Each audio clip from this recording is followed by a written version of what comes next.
मुसलसिल महीना 2 महीने से सफ़र से कल से आवाज़ में भी बहुत सारा हो गया, ऐसा होता नहीं है, मगर कल 6 बजे से हो रहा है, माफ़ करना।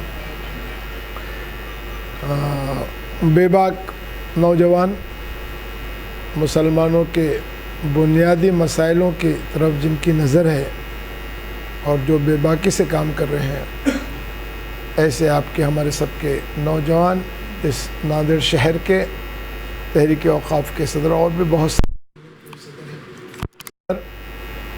अल्ताफ़ सानी साहब आज से नहीं एक ज़माने से हमारा उनका शख्सियतें और बहुत बड़ी बड़ी काबिल एहतराम शख्सियतें यहाँ पर नौजवान हैं और मैं समझता हूँ सभी कौम का एक बड़ा दर्द रखने वाले हैं, वो सब आज यहाँ सामने नज़र आ रहे हैं।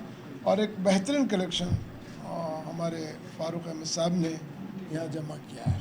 मैं उनको बहुत बहुत शुक्रगुज़ार हूँ और उम्मीद भी करता हूँ, ये मेरी उम्मीद है, मैं कभी ज़िंदगी में नाउम्मीद नहीं हुआ, कभी भी नहीं।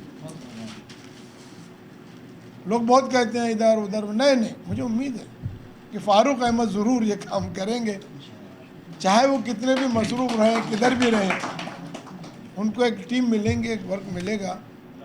होता है वो भी, जैसा उन्होंने कहा, बिल्कुल हकीकत वो कह रहे थे कि यार ये बड़ा टेढ़ा मसला है, मगर मुझे उम्मीद है अल्लाह की ज़ात से कि वो ये काम बहुत मुश्किल, कठिन काम, बहुत मुश्किल, क्या बहुत मुश्किल काम, क्यों नहीं इस मूवमेंट्स या ये औक़ाफ़ के मसले में हमारे हिंदुस्तान में बहुत बड़ी बड़ी तंजीमें हैं, बहुत बड़ी बड़ी, और सबको मालूम है सच्चर के बारे में जो उन्होंने बातें, उन्होंने तो आँख खोल दी थी, आँख खोल दी थी औक़ाफ़ के बारे में।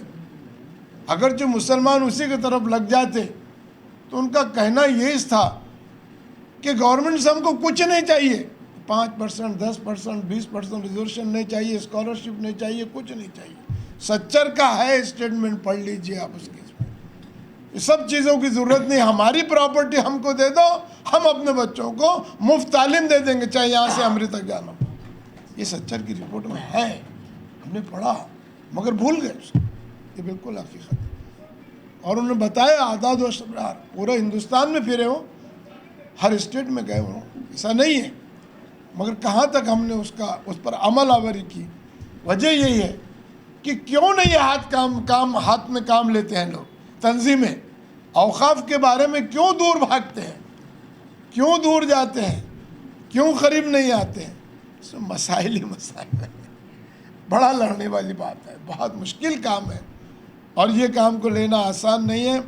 मौलाना नदवी साहब, मैं आपको बतलाऊँगा, जो लोग मेरे साथ स्टार्ट में शरीक हुए थे उसमें बहुत सारे उलमाए कराम थे जिन्होंने मुझे मशवरा दिया था कि शब्बीर भाई कोई काम नहीं करने वाला, आप एक बेबाक है, डरने वाले आदमी नहीं, आप ये काम कीजिए। वो भी बाद में मुझसे कहने लगे कि शब्बीर भाई ये छोड़ दो। हकीकत, शब्बीर भाई ये बड़ा ख़तरनाक काम है। हुआ ऐसा ही है, मेरे पे भी हमले हुए हैं। मैं महाराष्ट्र का कम मगर अपने ज़िले के ऊपर ही करूँगा बात। जब दिगलूर की एक ज़मीन को बोर्ड के जो मेंबर हैं उन्होंने रेजोल्यूशन पास करके कौड़ियों के दाम में बेच दी दिया, हैदराबाद हाईवे पे जो जगह थी, बोर्ड के मेंबर का नाम लेता हूँ बाज़ाब्ता मैं, आपके ही करीब के ज़िले के एक एमएलए हैं जो बोर्ड के मेंबर थे, जिनका नाम अब्दुल्ला खान दुर्रानी है, बाबा जानी जिसे कहते हैं, और एक राष्ट्रवादी कांग्रेस के महाराष्ट्र के सदर थे, बहुत काबिल आदमी थे, हबीब फ़की साहब। इन लोगों ने दिगलूर की जो ज़मीन बेची है और उसके ख़िलाफ़ जब मैंने आवाज़ उठाई हूँ, आवाज़ ही नहीं उठाई, मैं प्रैक्टिकली अमली काम करता हूँ, और मैंने उनका ताक़ुब उनको समझाया, बताया, नहीं हुआ, नहीं माने। मैं सीएम से लेकर आगे आता गवर्नमेंट से पहला वाक़या है ये औक़ाफ़ की तारीख़ में, औक़ाफ़ बोर्ड बनने के बाद में औक़ाफ़ के बोर्ड के मेंबर ख़िलाफ़ में काम करने या उनके ख़िलाफ़ या फ़ायर दाखिल, आमदार होते हुए वो आमदार हैं, वो बहुत बड़ी पोस्ट पे थे, उनके बड़े बड़े ताल्लुकात थे। सब कुछ करने के बावजूद भी मैंने पहले समझाया, नहीं समझे तो क्या, ये एफआईआर दाखिल किया है, एफआईआर दाखिल हुआ, वो हाई कोर्ट गए, हाई कोर्ट ने रिजेक्ट किया है, अभी वो सांसें ले रहे हैं सुप्रीम कोर्ट में। तो मौसूफ ने मैसेज भेजा कि उनको बोलो समझ जाओ, नहीं तो हम उनके हाथ पैर तोड़ देंगे, हाथ पैर तोड़ देंगे। होता है, होने वाला, नेचुरली तोड़ देंगे। मैंने उनको, जिन लोगों ने या जिसके ज़रिए बात आई थी, बोला इधर उधर गाय को आते, आप जहाँ रहते हैं ना उसी गांव में मैं आता हूँ, वहीं मेरे हाथ पर उतर देते, गाय को इधर उधर आते आप मेरे तोड़ने के लिए, बोल दो बोला उनको जा। और ओपन भी बोला, भी लाइव होता है तो ये भी सुनते लोग, मैं आपके गांव में आता है, आप तोड़ दीजिए मेरे हाथ में, कोशिश की नहीं। और उसके अलावा भी ये तारीख़ है, ये इतिहास है, इसमें कोई शक नहीं है कि बोर्ड जब से बना, पहला तो मराठवाड़ा वक्फ बोर्ड था, बनना चाहिए था बहुत पहले, मगर गवर्नमेंट ने जानबूझ के नहीं बनाई, 95 में बनाई। 95 बनाने के बाद बोर्ड बनना चाहिए था, मगर यहाँ 2002 में बना, चेयरमैन बने। कितनी धंधा लिया, कितनी धंधा लिया, कोई मुसलमान आवाज़ उठाने के लिए तैयार ही नहीं। और जब हमने उठे और हमने समझाया और बोला करा, तो समझ में नहीं आई बात, हमने कहा ये सब बहुत गलत काम हो रहा है। बहुत कोशिश की और बड़े बड़े लोगों की तरफ से वहाँ से भी हमको यही धौंसे मिली। मिसाल के तौर पे मैं बता रहा हूँ, कांग्रेस का एक खद्दावर लीडर है जो बार काउंसिल का, मौलाना, गोवा और महाराष्ट्र का वो चेयरमैन है, बार काउंसिल में चुन के आता है। उसका नाम एडवोकेट आसिफ कुरैशी है। उसके साथ तमाम मेम्बरान में नाम लेना नहीं चाहता हूँ, बहुत काबिल मेम्बरान थे सब।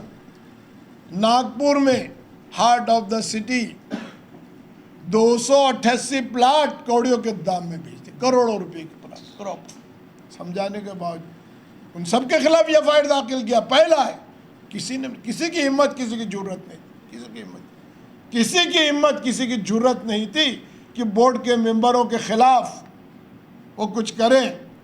हमने कार्रवाई की, उनका भी वही असर हुआ, एफआईआर दाखिल हुआ। बड़े बड़े लोग थे, उलमा, मौलाना भी थे उसमें, बहुत बड़े मौलाना थे, एमएलए भी थे, और भी लोग थे। उन सब के खिलाफ उनको पहले समझाया मैं, वो बोले हाउ आर यू, तुम्हारी हैसियत क्या है, हम बोर्ड के मेंबर, हम चाहे कुछ भी करेंगे। अरे हम जो चाहे बेच सकते हैं, हम कुछ भी कर सकते, नहीं ऐसा नहीं कर सकते। जैसे आपने कहा कि अमानत है, इसका जवाब आखिरत में देना है। मैंने पहले ही कहा कि क्यों हमारे कौम के जिम्मेदार इस काम को हाथ में क्यों नहीं लेते हैं। जो सच्चर ने जो बात कही थी, मैं बता रहा हूँ कि हमको भीख मांगने करने की जरूरत नहीं। हमारी, मैंने भी यही बात कही थी फडणवीस को, जब गया आंखों में आके डाल के कहा था कि हमारी इतनी प्रॉपर्टी है, हमारे को आपकी भीख, खैरात, रिजर्वेशन कुछ नहीं होना, हमारी प्रॉपर्टी हमको दे दो, आपको गवर्नमेंट को चलाने को कितना पैसा चाहिए हम देंगे।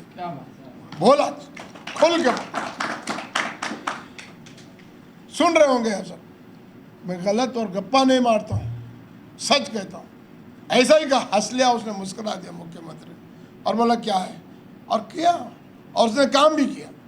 ने बोला यार ये तड़प है, ये जज्बा है ये आदमी का, ये तड़प और ये जज्बा, तो क्या चाहते कि हम लोग, 3 ही सवाल है मेरे और बहुत ज़्यादा नहीं है। एक तो स्टाफ दीजिए, काम करने वाले लोग नहीं हैं। एक हमको ग्रांट दीजिए, जैसा चैरिटी कमीशन से तुम चलाते हो वैसा हमारे पास वो नहीं। देखिए स्टाफ नहीं तो आज हमारे पास वक्फ ऑफिसर नहीं है, 3 ज़िलों का एक वक्फ ऑफिसर क्या काम करेगा। हज़ारों करोड़ों रुपए की प्रॉपर्टी है, वो क्या करने वाला है, कुछ भी नहीं कर सकता है। स्टाफ नहीं होगा तो कहाँ से काम करेंगे, कैसे करा के ले सकते हैं, ये बात समझ में नहीं आती। वो भी मान लिया। तीसरी बात उनका था कि भाई ये सब चीज़ उसने किया कि भाई सर्वे कराइए, सर्वे नहीं, हमारी प्रॉपर्टी ये 1 लाख नहीं है, हमारी 5 लाख एकड़ ज़मीन है। मगर ये सर्वे पहला गलत हुआ है, किसी मुसलमान को मालूम नहीं कब सर्वे हुआ, घर में बैठ के सर्वे हो गया दरगाह में, इतनी जगह इतनी है, इतनी है, इतनी इतनी इतनी है, सर्वे नहीं मालूम। हर 10 साल को सर्वे होना चाहिए, नहीं हुआ। गवर्नमेंट हमारी थी, नहीं की उसने। बहुत लोगों को बुरा लगता है जब मैं ऐसा बोलता हूँ। 15 साल हमारी गवर्नमेंट थी, करना चाहिए था सर्वे, बोर्ड जब बन गया था, नहीं की, हमने मजबूर किया, उस सीएम ने बोला बराबर मैं करूँगा और 6 करोड़ रुपए मंजूर किया कि भाई सर्वे होना चाहिए। और 2 सर्वे का अभी चल रहा है, पूना और परभनी, जो पायलट प्रोजेक्ट के नाम से हम कर रहे हैं। किसी ने आज तक जरूरत नहीं की। और जब हमने देखा पूना के अंदर औकाफ बोर्ड में या कलेक्टर के रजिस्टर में जो बताई जा रही है वो 5000 एकड़ ज़मीन, और हमने अपने लोगों के ज़रिए, जैसे आपकी टीम, जो हम टीम तहरीक क्यों बना रहे हैं, काम करने वाले हम इस टीम तहरीक से काम करवा रहे हैं। और जब वो टीम ने काम किया तो कितनी ज़मीन निकली वहाँ पूना में, 26,000 एकड़ से। 5,000 का और 26 रिकॉर्ड में 5,000 और 26,000 किसने किया? तहरीक औकाफ ने कहा, तहरीक औकाफ, बोर्ड ने नहीं किया। कलेक्टर को परेशान किया हमने, लैंड रिकॉर्ड वालों को परेशान किया कि नहीं, क्योंकि हमने ऑर्डर ऐसा निकाला था कि ऐसा ही नहीं घर में बैठ करके आप उस जगह पे जाकर गिनना चाहिए कि कितनी प्रॉपर्टी है, गैजेट में है, इधर है, उधर है, पुराने रिकॉर्ड्स है। वो बोले हमारे पास कुछ नहीं है, हम बोले हमने निकाले और हम ढूंढे। हमारे वॉलंटियर्स, मैं भी यही चाहता हूँ तहरीक औकाफ से जो है यहाँ, हम जो सोच है, हमारी फिक्र है, ये करने वाले नहीं, हमको करना है ये काम। और जब हम करेंगे तो समझ में आएगा, नहीं तो ये तो बेचने वाले हैं। जैसा आपने सबने यही बोला है कि ये होता है कि तहरीक होती है, बनता है, कोई कोई नहीं जाता है, एप्लीकेशन देता है, बन जाता है, तहरीक लुट जाती हुए। लोगों ने बहुत किया, ब्लैकमेलिंग किया, चलते जा रहा है। अल्ताफ भाई ये बात बिल्कुल हकीकत है। और सबसे ज़्यादा फ़ायदा यहाँ हमारे यहाँ के लीडरों ने, एमएलए ने, एमपीज़ ने लिया। हमें जगह में जाइए, पंडित राव दौड़ ने पूरी प्रॉपर्टी दे दी है उनको, ले लो, जाओ जाओ ले लो, प्लॉटिंग कर दो, बेच डालो, खास दो, खराब कर दो पूरी। विलास राव के भाई ने लिया है औरंगाबाद में, सारी ऐसी प्रॉपर्टी जहाँ भी अभी हमारे पास जो आता है करता है। ऐसे ही नांदेड़ के अंदर भी बहुत सारी, पर मैं पूरे महाराष्ट्र में नहीं जाना चाहता हूँ, मैं अपने नांदेड़ पर ही आना चाहता हूँ। और नांदेड़ के अंदर इतनी प्रॉपर्टीज़ है। अभी रात में हम दिगलोर में थे तो इस इशू के साथ मैं औकाफ की भी बात करता हूँ। उन लोगों को बताया कि सब बाज़ार जितना भी है हमारा, जो करोड़पति की बड़ी बड़ी दुकानें, सब औकाफ की जायदादों पर है। हैदराबाद रोड पर जितने भी ज़मीनात हैं हमारे, बहुत दी हुई इतनी ज़मीनात है, हमको ही पता नहीं, गैजेट है हमारे पास, हम देख सकते हैं। वो नहीं देख सकते तो हमको मेहनत करना है। तहरीक औकाफ की क्या ज़रूरत है?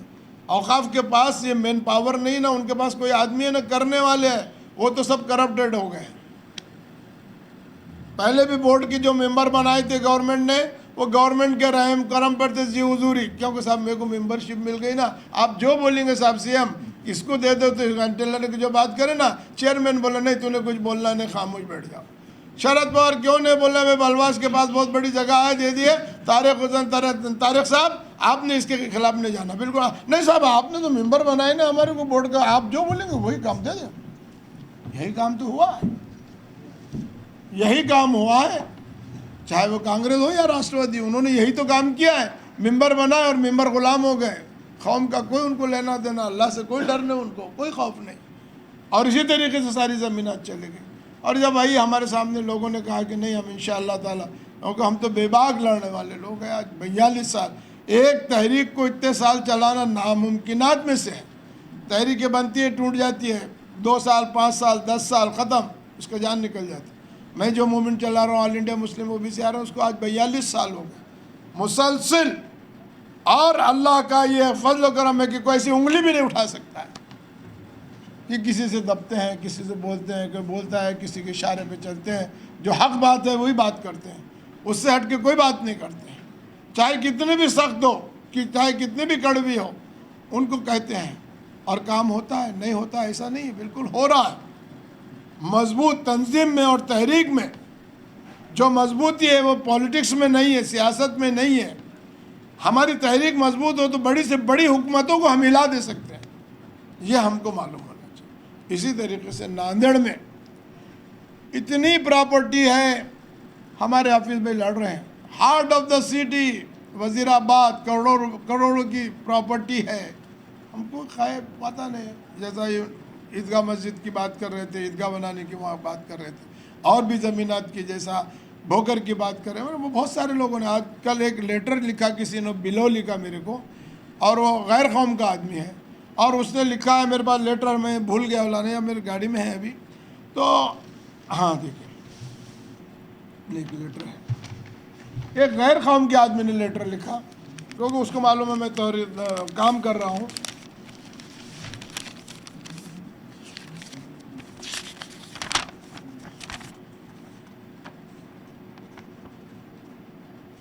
उसने लिखा है ये कि बोधन मार्ग महामार्गावर असलेले सर्वे नंबर 577 और 580 ही जमीन जागा संपत्तीची की वक्फ बोर्ड औरंगाबादच्या मालकीची आहे।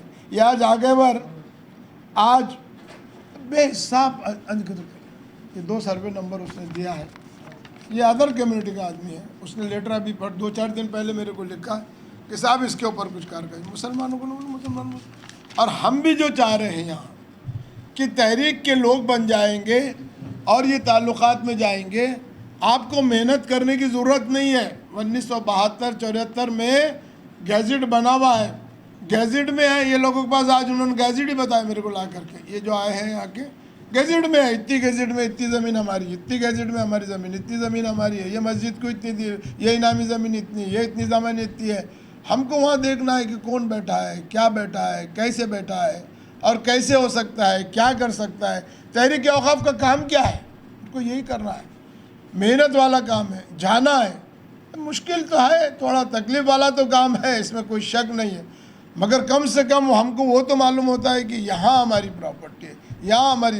नांदेड़ शहर में जैसा इन्होंने गाड़ीपुरे की बात करे, वहाँ पर इतनी बड़ी दरगाहों की बहुत ज़मीनात हैं, बहुत इतनी ज़मीनात है, 1-1 लाख बोला ना, मैं बोला कई लाख एकड़ ज़मीन हमारे heart of the city Wazirabad की जो लड़ाई लड़ रहे हैं, और मुतवल्ली नहीं है, वो लिख के दे रहा है उसका बाप कि मेरे का औलाद ही नहीं है, और दूसरे आदमी को मुतवल्ली का केस दाड़ रहे हमारे लोग कि भाई ये मुतवल्ली है। बोलिए कहाँ इंसाफ लेके जाएंगे, कहाँ भरना पड़ेंगे। मुतवल्ली ने लिखने वाला दे रहा है, बॉन्ड है, लिखा हुआ है उसका कि मेरी औलाद ही नहीं है, और पहला भी कोई मुतवल्ली नहीं था, ऐसी ज़बरदस्ती ला के बिठा दिए भाई ये ज़मीन जाएंगे करके, चलो ठीक है हम समझते नहीं था करके हैदराबाद से ला के बिठा। पर उसके बाद में जब वो लिख के दे रहा है कि मेरा कुछ ही नहीं है, उसके बावजूद भी अगर ये बात हो रही है तो कितनी बुरी बात है। वहाँ मुतवल्ली नहीं है, टेम्परवारी मुतवल्ली बनाए, बेच के खा रहे हैं, हम सो रहे हैं, करोड़ों रुपये की प्रॉपर्टी, और हमारे नौजवान बेरोज़गार बैठ रहे हैं। हम इधर से स्कॉलरशिप, उधर से स्कॉलरशिप, क्या ज़रूरत है। इतनी प्रॉपर्टी है, ऐसी नहीं चले गई है, मिलती है, एडजस्टमेंट हो सकता है। आज वो प्रॉपर्टी को हम कुछ बात करके इधर के उधर कर सकते हैं, वो हमारे हाथ में आ सकती है, मगर हमको कुछ पता ही नहीं है ना, कहाँ है मालूम ही नहीं। अब ये लोग आए बेचारा लड़ रहे थे, उनको कोई साथ देने वाला नहीं, उसके साथ तो मजबूती से कोई ना कोई तो खड़े रहने वाला होना चाहिए ना। वक्त ही नहीं है, टाइम ही नहीं है, हर आदमी बिजी हो गया, हर आदमी बिजी हो गया। कहीं ना कहीं तो वक्त निकालना ही पड़ेगा ना कुछ तो टाइम देना। कौम की अमानत इतनी बड़ी जो है, उसके लिए लड़ाई लड़ने के लिए तो हमको कुछ ना कुछ तो करना पड़ेगा। अभी बोर्ड अच्छा बना है, वल्लाह आलम, अब कितना अच्छा काम करता कितना नहीं। 2 MP लेना है तो 2 MP ले लिए, एक इम्तियाज़ जलील है, एक फौजिया खान है। अब वो कितना सही साबित कदम रहेंगे अब अल्लाह ही जाने। 2 MLA है तो एक MLA तो डर रहा है जाने के लिए, बोलता नहीं वहाँ शब्बीर अंसारी बैठा हुआ है। हाँ, अरे वो कुछ भी करेंगे भाई, हमारे पे FIR दाखिल करेंगे, नको, मैं आता ही नहीं, आने को डर रहा। 2 मौलाना लोगों की पोस्ट है, 2 साल से ये गवर्नमेंट भरी नहीं रही है, हमारी गवर्नमेंट। हमारे मसाइल के ऊपर हमको मना करना है, कोई बोलने वाला नहीं। 2 मेंबर मौलाना भी नहीं है, 2 मौलाना नहीं है, मुतवल्लियों का है। हकीकत में जो सच है उसमें क्या डरना है, और उसमें बोलना है, चाहे कुछ भी हो, हमारी बात है। तो अब ये बोर्ड थोड़ा बहुत तो भी सही 7-8 मेंबर है, मगर पता नहीं है वो MM शेख है, हमारे मंत्री महोदय को वो चलते नहीं हैं, क्योंकि थोड़ा बहुत मालूम है कि वो कहीं ना कहीं तो रोकता है। तो उन्होंने यहाँ नहीं, हाई कोर्ट से वो जीत कर गए। हमारे मंत्री महोदय ने बोला नहीं जाओ उसको रोको, वो हमारे को अड़चन पैदा कर रहा है। सुप्रीम कोर्ट से उसका स्टे लाया अभी 4-8 दिन पहले जाकर सुप्रीम कोर्ट में। ज़रूरी नहीं था, दूसरे कामों के लिए नहीं, मगर इसके लिए ज़रूरी है, क्योंकि वो अड़थड़े पैदा। बोर्ड इंडिपेंडेंट है, गवर्नमेंट इंटरफेयर नहीं कर सकती है, और गवर्नमेंट ने आज तक इंटरफेरेंस किया। बोर्ड इंडिपेंडेंट है, आज़ादी है उसको, मगर ये मालूम नहीं है, क्योंकि मैंने जो बोला ना, मेंबर जो गवर्नमेंट बनाते हैं ना, वो गवर्नमेंट के गुलाम रहते हैं। जो सीएम बोलेगा, जो बोलेगा अरे मेरे को मेंबर बना, चलो मैं काम करूँ करके, उसको भी हमको सीधा करना है। और हमने सब मेंबरों को वार्निंग दिए थे, चाहे आप एमएलए हो, चाहे आप एमपी हो, हम अगर चाहे आप गलत काम करेंगे कौम के लिए तो हम आपको बख्शने वाले नहीं है। जो मैंने हकीकत में आपको बोला हूँ कि आमदार इतना बड़े आदमी, उसके खिलाफ में इस तरीके से बातें होना ये मामूली बात नहीं है। कोई आदमी करता नहीं इतनी हिम्मत गवर्नमेंट के खिलाफ इतनी ज़ोर की लड़ाई लड़ने वाला। मगर तहरीक औकाफ और आपकी ताकत की वजह से और अल्लाह साथ देता है, वो मैं लड़ाई लड़ रहा हूँ। ओबीसी के बाद में जो लड़ाई लड़ रहा हूँ ये तहरीक औकाफ की, और मसाइल पे तो मैं लड़ते हूँ, मगर मसाइल इतने बड़े हैं, बहुत है। और नांदेड़ ज़िले में इतनी प्रॉपर्टी है, इतनी प्रॉपर्टी है, जैसा आप बताए फारूक भाई ने भी, कि आप ईमानदारी से थोड़े भी लोग निकल, अल्ताफ़ सानी साहब से बहुत उम्मीद है हमारे, दे सकते हैं, वक्त है, लड़ भी सकते हैं, ला भी सकते हैं, और ताकत भी है, हिम्मत भी है, डरते भी हैं, कर सकते हैं। ऐसे दो 5-10 लोग निकल जाए और ताल्लुक़ में हम कुछ चले जाए, प्रॉपर्टी गई बोलते हम गई नहीं हासिल, गई बोल करके तो हम आज तक तबाह बर्बाद ही हो गए। यही हमारा जो सोचना है कि नहीं अरे क्या फ़ायदे का, गई अब क्या आने वाला है, हाँ जाने दो, फिर जा रही है। और आज ही नौबत को आ गए, मुसलमान दलितों से 10 गुना पीछे क्यों हो गए? वजह यही है, यही सोची, थिंकिंग एकदम नर्वस, पहले इस काम करने से पहले, नहीं साहब ये हो नहीं सकता, अरे काहे को जानो, अरे क्या करने का है उसमें, लंबी लड़ाई है, लंबा लड़ना पड़ेगा, आना पड़ेगा।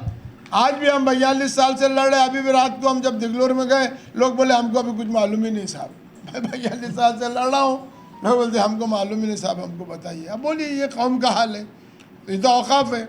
और मैं हकीकत में दावे के साथ कहता हूँ, हर ज़िले में ही लोग पैदा हो जाए।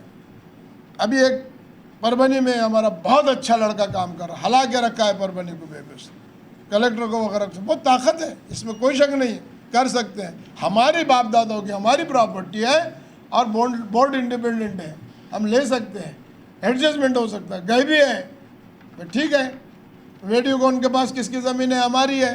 शिवसेना को 85 करोड़ देता, हमारा किराया नहीं देता है, कोई बोलने वाला नहीं है। गवर्नमेंट का सपोर्ट रहता है उनको, रहे तो ना, गवर्नमेंट के अगेंस्ट में जाने की ताकत, और हमारे में ताकत नहीं है। हमारे मिनिस्टर के खिलाफ हम जा नहीं सकते, हम जी हुजूरी में लगे हुए, जाओ, अरे हमारे प्रॉपर्टी को तबाह बर्बाद करें तो फिर क्या डरने का, फिर क्यों डरना है? वहाँ डर और खौफ लगता है हमारा, टिकट नहीं मिलेगा, खरीद नहीं होंगे, जा नहीं सकते, और कुछ अपने पे आफत ला लेगा। अरे बड़ा वो तो बैठ के ईडी ला रहा सब पे, हमारे पे तो ईडी आने वाली नहीं, उतना पैसे नहीं हमारे पास, तो फिर क्या डरने का, हमारे को क्या डरने का है? शब्बीर अंसारी तो अकेला है बिल्कुल, कुछ नहीं है उसके पास भी, कुछ नहीं, बैकग्राउंड बहुत बड़ा नहीं है, कभी डरता नहीं। बोला ना कि मर्डर भी करने की बात करे लोगों ने, उसका मर्डर कर देंगे। मेरे को भी हमारे कुछ दोस्तों ने बोले यार जाने दो ना, छोड़ो ना, एक आध दिन मर्डर हो जाएगा, तो एक दिन मरना ही है ना यार, कब तक कौम के लिए बुज़दिली का मुजाहरा करेंगे हम कि नहीं? हर आदमी बोलेगा नहीं ना कोई यार जाने दो, अरे जाने दो, हर मुसलमान यही सोचता है अरे जाने दो। तो कैसा होना हो, कैसी सब चीज़ें मिलना चाहिए, कैसे आना हो, कहीं ना तो निकलना पड़ेगा, कहीं तो बाहर आना पड़ेगा, उसके बगैर तो होने वाला नहीं। मामूली सी दलित समाज जला कूटा मरा, गोलियां चली, झोपड़ा जलाए, फला करे, यूँ करे त्यों करे, हक लेके रहा। हमारे साथ तो कुछ भी ऐसा नहीं हुआ, इतना डरते हम, और हमसे तादाद में तो बहुत कम है, बहुत कम है, हम तो तादाद में बहुत ज़्यादा है। डरे नहीं, मारो, घर जला दो, ख़त्म कर दो, सब हो गया। और हम इतने एहसास से गम में मुब्तला है, अरे नको करेगा। कोई बोलते ना कि बिल्ली के गलने में गंडी कौन बांधे का। इसीलिए मैं कहता हूँ कि औकाफ के बारे में इतनी बड़ी मुसलमानों की तंजीमें हैं, क्यों नहीं वो इसके ऊपर काम करते? मालूम है कि मुश्किल काम है, न कोई यार कल न कहीं हो जाएंगे, कोई ना कोई एक मौलाना आ जाएगा यार, वो वहाँ के वो जगह के बारे में हमको वाला बिल्डर ने बोला कि नहीं यार तुमको हम इतनी मदद कर देंगे, काय को तुम ये कर रहे, जाने दो। अगर जो उनको 1000 मिलता है तो 1000 करोड़ का फ़ायदा करके ले लेता है। ये हम नहीं सोचते, ये नहीं सोचते, ये हकीकत है। मैं बोलता हूँ, खुल के बोलता हूँ, बहुत साफ बोलता हूँ। और यही मैं मौलाना इसीलिए इनको बोला कि कुछ उलमाओं ने मुझे बोला है यार तहरीक औक़ाफ़ बंद कर दो यार, अब ये बहुत मुश्किल काम है शब्बीर भाई, तुम्हारा जो काम चढ़ा वही चलाओ, अच्छा है। ये गाय को ये माफिया जैसा इन्होंने, हकीकत माफिया के हाथ में पूरा एजुकेशन के जितने बड़ी बड़ी संस्थाएं हैं वो और औक़ाफ़ के प्रोडक्ट सब माफिया के। अरे निकाल सकते हैं हम, निकाल सकते हैं हम, क्यों इतने बुज़दिल बन गए आज हम, क्यों इतने बुज़दिल बन रहे हैं? डरो तो उस अल्लाह से डरो ना, कुछ नहीं बिगड़ने वाला है, कुछ नहीं बिगड़ सकता है। ऐसा ही हिंदुस्तान आज़ाद नहीं हुआ, बड़े ताकत से हम बोलते हैं ना भाई 150 उलमा शहीद हुए, फिर आज क्यों हमारे में वो बातें नहीं आती है? हमारी औक़ाफ़ की ज़मीन लेने में क्यों नहीं आती? जाने दो ना, क्या फ़र्क पड़ने वाला, हम गए हमारे साथ दूसरा, दूसरा नहीं तीसरा नहीं, बड़ा डर खौफ हमारे को। आओ, इसीलिए मैं यहाँ कहता हूँ कि हर ज़िले में फ़ारूक भाई के साथ उनके साथ ऐसी अच्छे टीम बन जाए। हमको कम से कम, तुमको मालूम ही नहीं कि तुम्हारी प्रॉपर्टी कितनी है, कितने लोगों को मालूम है, ज़रा मुझे बताइए कि नांदेड़ ज़िले में कितनी प्रॉपर्टी है, एक भी नहीं बता सकेंगे। वजह क्यों? गैजेट है, कम से कम गैजेट घर पे ले जा कर के कैलकुलेशन करो ना, खाली ले जाके कि ये ज़िले में थे, गैजेट में है लिखा हुआ, गैजेट लाओ, बोर्ड में मिलता है, हैदराबाद में मिलता है, पंचक में मिलता है, तुम बोले गैजेट दो, हमारे गैजेट दे दे। खाली नांदेड़ का लाओ, पूरे महाराष्ट्र का मत लाओ, नांदेड़ का गैजेट लाओ और उस गैजेट में देखो और उस गैजेट पे मेहनत करो, देखो कैसी हमारी प्रॉपर्टी नहीं निकलती, उस गैजेट पे मेहनत करो। बहुत कुछ बड़ी बात नहीं साहब, बहुत बड़ा काम नहीं, एक गैजेट खाली ज़िले का, और उस गैजेट पे थोड़ा सा काम करो, थोड़ी मेहनत करो, प्रॉपर्टी खुद ब खुद आपके सामने आ जाएगी। और वो प्रॉपर्टी कहाँ है आपको समझ में आएगा, किसके कब्जे में किस और कैसे निकालना है, वो लाए अमल हम बनाएंगे इंशाअल्लाह, वो लाए अमल हम इंशाअल्लाह ताला साहब बनाएंगे। बहुत मामूली बात है। तो मैं समझता हूँ कि मैं फिर बोलता हूँ कि मैं नाउम्मीद कभी नहीं होता हूँ, मैं नाउम्मीद कभी नहीं होता हूँ, मुझे भी बहुत डराया जाता है, फिर भी मैं मुझे जो कहना है वो कहता हूँ, डरता नहीं, बोलते रहता हूँ, फिरते रहता हूँ, करते रहता हूँ। यहाँ बहुत बड़ा काम है और फारूक भाई से भी और फारूक भाई की टीम पर भी। आज आप कैसे अच्छे जिम्मेदार लोगों को उन्होंने जमा किया है, इतने मसरूफ़ होने के बावजूद। वो बम्बई में थे, नहीं थे, आज सुबह में आए, मैं बोला नहीं बराबर नहीं, फारूक भाई बैठेंगे अपन करेंगे, उन्होंने आज किया है, मगर उसके ऊपर कुछ ना कुछ तो अमल होना चाहिए। खाली हम आए बैठे सुने और चले गए। एक ही काम मैं आपको बता रहा हूँ, आप जो जिम्मेदार लोग हैं उसमें से एक दो लोग ही अगर से काम करें, सिर्फ नांदेड़ ज़िले का गैजेट आपको नहीं मिलता तो मैं अवेलेबल करके दे दूँ, मैं दे दूँ। मैंने वक्फ ऑफिसर को बुलाया था आज, वो वादा किया था, मगर वो वहाँ परभनी में कुछ तो भी एक बड़ा ईदगाह मैदान का खोद डाले थे, खबरें निकली, वो हुआ। आज कमिश्नर के पास था और फौजिया खान भी वहाँ थी करके उसको बुलाई थी, उन्हें माजरत चाहा मैं शाम में आऊँगा। बोला यहाँ आओ और हमारे मसले समझो और हमारे मसले समझ के हमको बताओ, अगरचे हमको नहीं बताएंगे तो 2 दिन भी तुमको यहाँ नहीं रहने देंगे हम। बिल्कुल मैं वार्निंग देता हूँ, वार्निंग। वक्फ ऑफिसर नौकर है हमारा, तो बताना चाहिए, जा गैजेट दे, कैसा नहीं देता है, मैं आता हूँ आपके, लाइए गैजेट, देखो 2 दिन में आपको पूरे नांदेड़ की प्रॉपर्टी मालूम पड़ जाएंगी कितनी प्रॉपर्टी है, और जो प्रॉपर्टी नहीं है उसके ऊपर तुमने क्यों नहीं किया, यहाँ क्यों नहीं किया, वहाँ क्यों नहीं किया, यहाँ क्यों नहीं, भगाओ उसको, दौड़ाओ उसको। कैसा नहीं दौड़ता, हम हैं, वहाँ आएंगे, सीओ को बोलेंगे, उसको लाएंगे, यहाँ लाएंगे, वहाँ लाएंगे, इंस्पेक्शन करेंगे। फारूक भाई में आप बाहर गए थे, मेरे को बताया, एक बिलोनी से एक गैर आदमी ने मेरे को फ़ोन लेटर लिखा कि साहब ये सर्वे नंबर है और उसको बेच के खा रहे लोग, ये मेरे पास अभी मैंने लेटर बताया, बिलोनी से लोगों ने।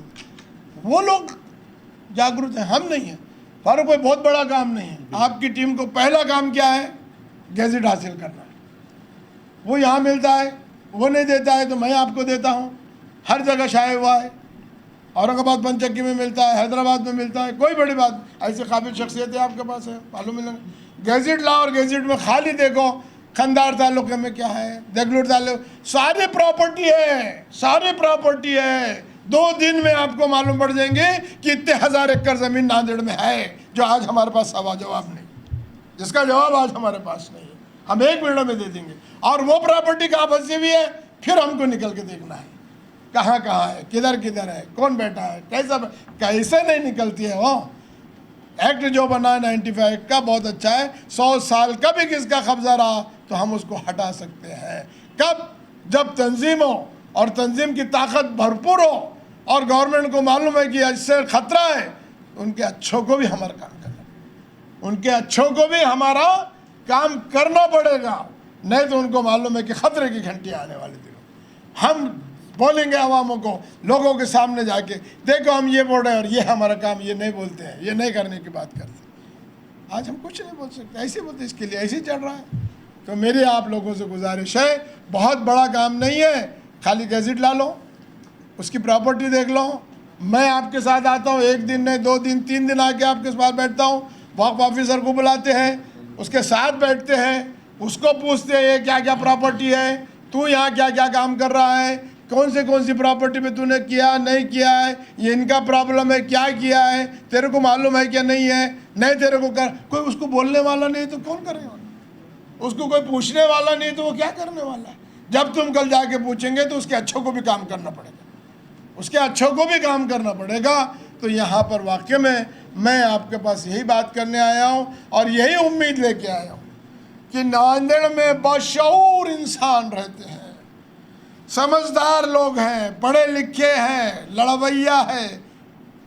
तो मैं बोला कि बेबाक आदमी है, डरते नहीं किसी से। हमारे को पक्ष तट का कुछ उन्होंने भी बोले, वो भी कोई भी पक्ष में रहें, उससे कोई मतलब नहीं है। उनका पक्ष भी अगर चाड़े आता है तो अपन फारूक में क्या, फारूक में खुद उनके खिलाफ में जाए। वो इतनी हिम्मत रखना पड़ता है, ताकत रखना पड़ता है अपने आप में बोलने की और करने की कि भाई नहीं, ये हमारा मसला है, आपने इसके बीच में इंटरफेयर नहीं करना चाहिए। बिल्कुल सही है, हम बोलते ही नहीं ना, हम खामोश बैठे रहते हैं। तो इसके लिए ये एक बहुत बड़ा काम नहीं है, ये बहुत अच्छी टीम है, आपकी क्रीम टीम है।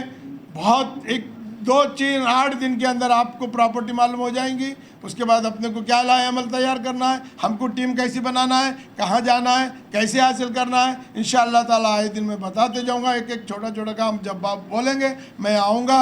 मगर एक टीम बना लीजिए, आज कम से कम एक टीम बना लीजिए, एक अच्छी सी टीम बना लीजिए और आगे का नाम 1-2 फारूक भाई 1-2 आदमी जिम्मेदारी ले लो, नहीं तो मैं आपको गजेट भिजवा देता हूँ। गजेट है अपने पास, बस उसको एंट्री निकाल लो, ख़त्म हो गई बात, ख़त्म। गजेट है तो फिर क्या है, फिर क्यों हम खामोश हैं, फिर क्यों नहीं हम बोल रहे कि हमारी कितनी प्रॉपर्टी, हम देख रहे नहीं तो हमने देखा ही नहीं ना। बस इतना देख लो, इंशाअल्लाह ताला आने वाला दिनों में बहुत मैं मुबारकबाद देता हूँ आप तमाम लोगों को भी। फारूक भाई इतने बिजी होने के बाद में भी उन्होंने ये रखा है, ये कौम का बड़ा काम है। बुनियादी मसाइल ही हमको मालूम नहीं, औकाफ एक इतना बड़ा मसला हमारे सामने है हकीकत में। अगरचे इसके ऊपर सही ढंग से हमारा काम हो जाए तो किसी किस्म की भी हमारे नौजवानों को कुछ देने लेने में कभी हमारे पास रहेगी, ऐसा मैं नहीं समझता हूँ। और जो आड़े टेढ़े आएंगे, जैसा है मसले, जैसा मैं बोला मेरे साथ भी हुए, मैंने भी उनको बोला समझाया, नहीं करे तो फिर उनके खिलाफ तो हम जाने के लिए तैयार ही है बिल्कुल है। और आप भी है, सब लोग, इसमें कोई शक नहीं। सबसे आगे मैं रहूँगा, आप पीछे आइए, कोई बात नहीं। मैं ऐसा नहीं बोलूँगा कि आप जाओ कुछ करके आ जाओ फिर मैं देखूँगा। तो मैं इसीलिए आया हूँ और फिर मैं इनका शुक्रिया अदा करते हुए मैं आप लोगों का, आप सबका भी शुक्रिया अदा करता हूँ कि ये एक बहुत बड़ा मसला है। कौन सा, हम हर चीज़ में काम कर रहे हैं, हम हर मैदान में हर फील्ड में काम कर रहे हैं, हम औकाफ में क्यों नहीं काम कर रहे हैं, हमको करना चाहिए, आना चाहिए। फारूक भाई ने जिम्मेदारी लिए बेचारों ने, ना हाँ करके लिए बेचारों ने, तो उनको साथ दीजिए, एक अच्छी टीम बनाइए। यही उम्मीद करते हुए अपनी बात को ख़त्म करता हूँ। खुदा हाफिज़। जैसा मैंने अभी आपको बतलाया है कि पूना के अंदर बहुत बड़े बड़े जिनकी सीएम से, प्राइम मिनिस्टर से डायरेक्ट ताल्लुक़ात है, ऐसी एक ज़मीन हमने हासिल की। दूसरी एक ज़मीन हमने पूना के अंदर दक्कन का एरिया, सबसे ख़तरनाक एरिया पूना का कोई है, आज भी कोई भी जाके वहाँ पूछ सकता है कि एक मस्जिद बनी थी और उस मस्जिद के ऊपर कैसा इंक्रोचमेंट हुआ, कैसा कब्ज़ा हुआ और कैसा मुसलमानों ने हिंदुओं की संगठनाओं को अपने साथ लेकर के वहाँ परेशान करने की कोशिश की है। तहरीक औकाफ ने पूरी ताकत के साथ वहाँ पर गवर्नमेंट से, कारपोरेशन से, एसपी से लड़ कर के वो जगह हासिल की है। किसको भी जाना है तो वो दक्कन की मस्जिद में जाके पूछ लीजिए कि तहरीक औक़ाफ़ के सदर शब्बीर अंसारी कह रहे थे, और ये जो कब्ज़ा था कैसा हटा और कैसे कई ज़मानों से कब्ज़ा था और अच्छे अच्छे लोगों का कब्ज़ा था, वो कब्ज़ा हटाया और दिया गणेश पेट जैसी जगह पूना के अंदर, बिल्कुल हिंदू माहौल, वहाँ की ज़मीन हमने इसी तरीके से 54 की करके दी। जहाँ हम लड़ते हैं, अब जैसे औरंगाबाद में 2-4 जगह हैं, मगर हमारी ताकत नहीं लड़ रही है।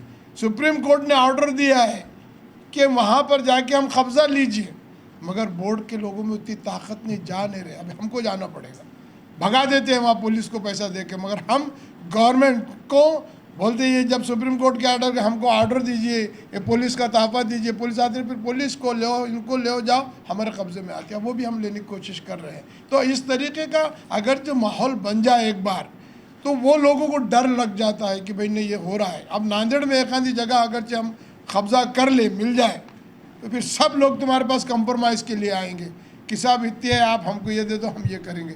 वो भी अगर हमारे लिए होता है तो बहुत बड़ी बात है कि ले भाई थोड़ा सा ऐसा तू ले ले, बाकी की सारी ज़मीन हमको दे दे, हम करने के लिए तैयार है। मगर हमने करा ही नहीं यहाँ नांदेड़ में, तो क्या बताया कि हमने कौन सा कब्ज़ा किया। जहाँ किए हुए मैं बता रहा हूँ आप। अब यहाँ हम जब शुरू करेंगे तो देखिए कितनी ज़मीनें हम कब्ज़ा ले सकते हैं। यही कोशिश आज जो हो रही है, मैंने 2 जगह बताया हूँ आपको कि हमने जो हासिल किया है, कोई भी जाके पूछ सकता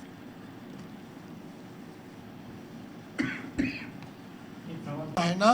तो पहले बहुत महदूद था, अब उसके अंदर उन्होंने कहा कि आप खेती कर सकते हैं, आप उसके अंदर स्कूल बना सकते हैं, आप उसमें यूनिवर्सिटी बना सकते हैं, आप कॉलेज बना सकते हैं, इंडस्ट्रीज़ बना सकते हैं।